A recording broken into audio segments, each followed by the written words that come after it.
Welcome to our YouTube channel. आइए अब जो मैं स्टार्ट करने वाला हूँ एक सीरीज इंग्लिश की स्पेशल क्लास फॉर इंग्लिश और आरआरबी एनटीपीसी और जो रेलवे का एग्जाम है उसके लिए साइंस, और उसके साथ साथ आपकी 10 क्लास में पूरी इंग्लिश कवर हो जाएगी, क्योंकि इंग्लिश का ही एक दायरा है हाई कोर्ट के लिए। तो उस इंग्लिश के लिए मैंने छोटी छोटी क्लास लेके आऊँगा, साथ साथ उसके क्वेश्चन। ठीक है, तो आपको बेस से सीखना है, ज़्यादा भारी इंग्लिश नहीं आती है उसमें, तो बेस आपको पता होगा तो आप फिर को क्लियर करके एकदम ठीक करेंगे। ठीक है, तो उसी क्रम में आज का जो फर्स्ट क्लास है, टॉपिक फर्स्ट, वो हमारा है सेंटेंस का। एक क्लास रहेगी, उसके बाद एक क्लास उसके क्वेश्चन। ठीक, उसके बाद फिर मिक्स क्वेश्चन, फिर आपकी इंग्लिश बिल्कुल मजबूत। बाकी जो चीजें हैं, हिंदी है, मैथ है, रीजनिंग है, वो आपसे आती है। उसके लिए फिर लास्ट में क्लास लेके आएंगे 10 दिन बाद। ठीक है, तो शुरू करते हैं। हमारा जो आज का टॉपिक है वो है सेंटेंस का। किसका? सेंटेंस का। सेंटेंस में क्या है, ये सेंटेंस होता क्या है? अगर आपसे पूछा जाए सेंटेंस है क्या, तो आपको जवाब देना है कि शब्दों का, अगर हिंदी में बात करें तो वाक्य, शब्दों का एक ऐसा व्यवस्थित रूप जिसका कोई सेंस हो, तो उसे हिंदी में कहते हैं वाक्य, और इंग्लिश में कहा जाता है सेंटेंस। क्या कहा जाता है? सेंटेंस। सेंटेंस का मतलब यह है कि sentence is a group of words that makes a complete sense. जिसके अंदर ग्रुप ऑफ वर्ड्स, जिसके अंदर कंप्लीट सेंस हो, उसे कहते हैं सेंटेंस। जैसे कि मैंने कहा राम खाना खाता है, बहुत ध्यान से समझेंगे, बिल्कुल सब लोग समझ लेंगे। राम खाना खाता है, एक तो ये होगा, बिल्कुल बेस से सिखाऊंगा, एकदम कोई भी दिक्कत नहीं आएगी, आप इंग्लिश से नहीं होना है। राम खाना खाता है, दूसरा मैंने लिख दिया खाता है राम खाना, राम खाना। तो बताइए दोनों में क्या फर्क है? कौन सा अच्छा लग रहा है? पहला वाला, क्योंकि वो जो वर्ड है, जो हमारे शब्द हैं, वो व्यवस्थित ढंग से यूज किए गए हैं। ऐसे ही सेंटेंस में is a group of words that makes a complete sense, जिसके अंदर सेंस उत्पन्न हो। ठीक है, तो हमारा ये हो गया बिल्कुल ठीक। ऐसे क्या है? Ram goes to school, Ram goes to school, ये हमारा है। इसमें क्या है देखो, अब मैं कह रहा हूं गोज टू स्कूल, राम तो वो नहीं जमेगा, क्योंकि सेंटेंस का प्रोसेस होता है कि किस किस तरीके से यूज किए जाए। सबसे पहले सब्जेक्ट आता है, फिर हेल्पिंग वर्ब आती है, फिर मेन वर्ब आती है, फिर ऑब्जेक्ट आता है, इस तरीके से।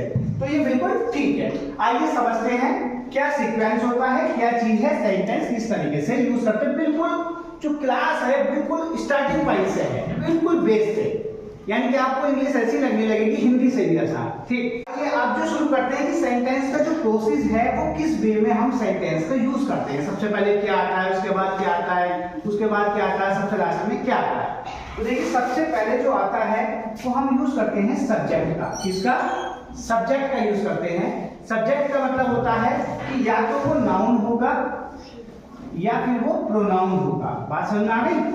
हम सबसे पहले जब भी सेंटेंस बनाएंगे या तो वो नाउन होगा या फिर प्रोनाउन होगा, एक बात। दूसरा, उसके बाद आती है हेल्पिंग वर्ब। कौन सी वर्ब? Helping verb. उसके बाद मेन वर्ब, और उसके बाद ऑब्जेक्ट। ये हमारा सेंटेंस का होता है प्रोसेस।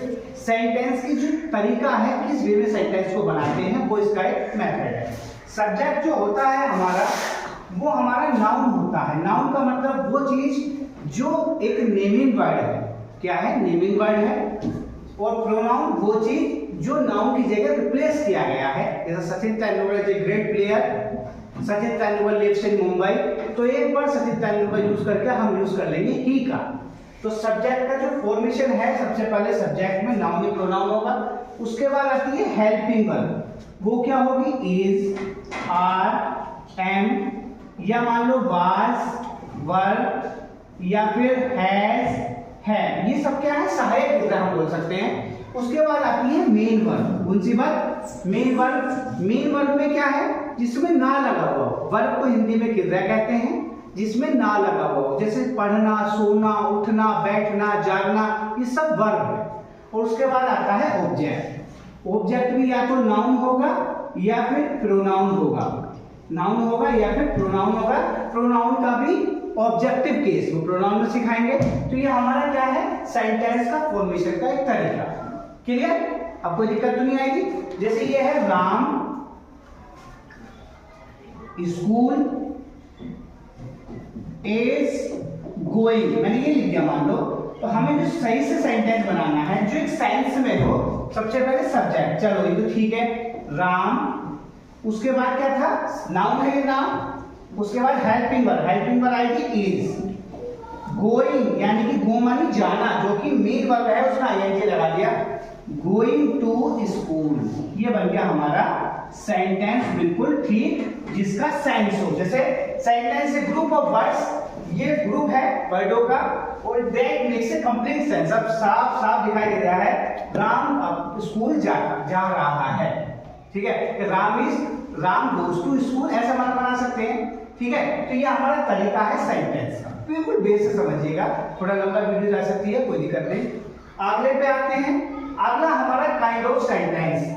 हमारे जो सेंटेंस के प्रकार हैं वो है 4, कितने हैं, 4 में सबसे पहला है असर्टिव सेंटेंस यानी सिंपल, जो सिंपल स्टेटमेंट होते हैं, सामान्य जानकारी इसमें दी जाती है। सिंपल सेंटेंस स्टेटमेंट जो होते हैं, जैसे कि Ram goes to school, clear, तो ये हमारे होते हैं असर्टिव या फिर इसे बोलते हैं सिंपल टेंस, क्लियर। उसके बाद आते हैं इंटेरोगेटिव, कौन सा भाई साहब, इंटेरोगेटिव सेंटेंस। इंटेरोगेटिव सेंटेंस में क्वेश्चन पूछे जाते हैं, ये जिसमें क्वेश्चन मार्क लगते हैं, व्हाट, हु, व्हेन, हूम, सब के सब जितने भी WH वाली फॉर्म है वो सब इंटेरोगेटिव में यूज होते हैं। उसके भी 2 पार्ट हैं, एक तो ओपन एंडेड, एक क्लोज एंडेड। ओपन एंडेड का मतलब क्या है, जैसे मैंने मान लीजिए, ध्यान से समझिएगा, तो क्योंकि डीप पढ़ाना चाहता हूं बिल्कुल बेस से। ओपन एंडेड का मतलब जिसमें यस नो का जवाब ना हो, जैसे मैंने कहा वेयर डू यू लिव, तुम कहां रहते हो, तो तुम्हारा आंसर यस नो में नहीं आएगा, तुम्हारा आएगा आई लिव इन पृथ्वीपुर या जहां भी अमरोहा, ये जहां भी रहते हैं, ठीक है। तो ऐसे वाले कहलाते हैं ओपन एंडेड क्वेश्चन वाले इंटेरोगेटिव। और जिसमें सिर्फ ये आए कि आपको यस या नो में जवाब देना हो, जैसे आर यू फाइन, तो आप कहेंगे यस या नो, तो वो वाले होते हैं क्लोज एंडेड क्वेश्चन, क्लियर बात। तो ओपन एंडेड क्वेश्चन वाले इंटेरोगेटिव सेंटेंस कौन से, जिसमें यस नो के अलावा आंसर देना पड़े, आई लिव इन, ठीक है, व्हाट इज योर नेम, तो आप कहें माय नेम इज, जो भी है, तो वो वाले ओपन एंडेड क्वेश्चन वाले इंटेरोगेटिव। और जिसमें सिर्फ यस या नो आए वो वाले क्लोज एंडेड। 2 बातें। तीसरा है इंपेरेटिव सेंटेंस। इंपेरेटिव सेंटेंस ये होते हैं जिसमें हम कमांड दें, ऑर्डर दें, एडवाइस दें, ये सब होते हैं कौन से, इंपेरेटिव सेंटेंस, ठीक है। जैसे कि मान लो मैंने कहा, जैसे कमांड का मतलब ये है सिट डाउन, मैंने आपको ऑर्डर दिया, please give me 1 glass of water, मैंने आपसे रिक्वेस्ट की, तो वो वाले सेंटेंस जो होते हैं वो होते हैं इंपेरेटिव सेंटेंस, क्लियर बात। और लास्ट बचता है एक्सक्लेमेटरी सेंटेंस। ये होते हैं जहां से स्ट्रॉन्ग फीलिंग आती है, अरे वाह कितना सुंदर दृश्य है, कितना सुंदर गार्डन है, वाह व्हाट ए ब्यूटीफुल गार्डन, ठीक है। तो जहां से निकल के आता है ये स्ट्रॉन्ग फीलिंग, जैसे अलास, ओ वाओ, ब्रेवो, शाबाश शाबाश, यू वॉन द मैच, तो कहने का मतलब ये है जहां से स्ट्रॉन्ग फीलिंग आए वो वाले होते हैं एक्सक्लेमेटरी सेंटेंस। तो क्लियर एकदम, 4 टाइप ऑफ सेंटेंस वो आपके क्लियर। नेक्स्ट आते हैं, अगला इसका पार्ट है सब्जेक्ट और प्रेडिकेट। बहुत से बच्चे गलत करके आते हैं, सिंपल ही आएगा, मैंने बता दिया ना सिंपल ही आता है, लेकिन वो आपको पता नहीं है, इसलिए इंग्लिश से न घबराइए। फर्स्ट टॉपिक है, ऐसे सारे आएंगे। इसमें क्या है, जैसे मैंने कहा boys are going to school, boys are going to school, इसके अंदर सब्जेक्ट छांटना है ये प्रेडिकेट। तो ध्यान दीजिएगा, जो भी कर्ता होता है यानी सब्जेक्ट का मतलब है जिसके बारे में कहा जाए, वो क्या होता है, सब्जेक्ट या कर्ता।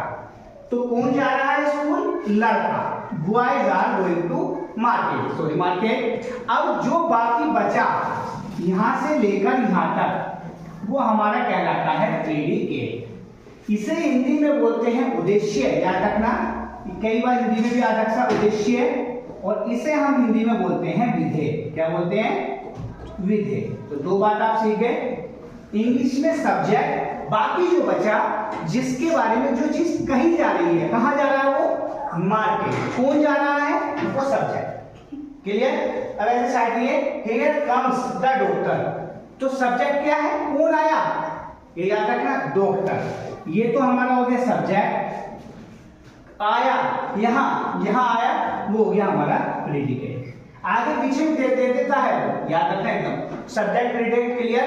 अब समझिए इंपरेटिव में सिट डाउन, मैंने आपसे कहा सिट डाउन, तो इसके अंदर सब्जेक्ट क्या है, आप कंफ्यूज, तो इसके अंदर जो सब्जेक्ट है वो हाइडन है।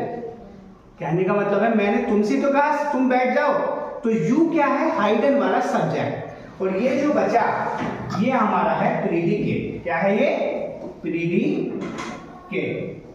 तो बिल्कुल क्लियर हो गया होगा, बिल्कुल कोई संशय नहीं रखना, छोटा सा सेंटेंस का चैप्टर है, आगे धीरे धीरे आपको बिल्कुल क्लियर हो जाएगा, बिल्कुल देसी भाषा में। आगे आते हैं फ्राज क्लोज, ये तो पूछेगा क्या चीज क्या होती है, तो याद रखना फ्राज क्या होता था, king was a man with a kind nature.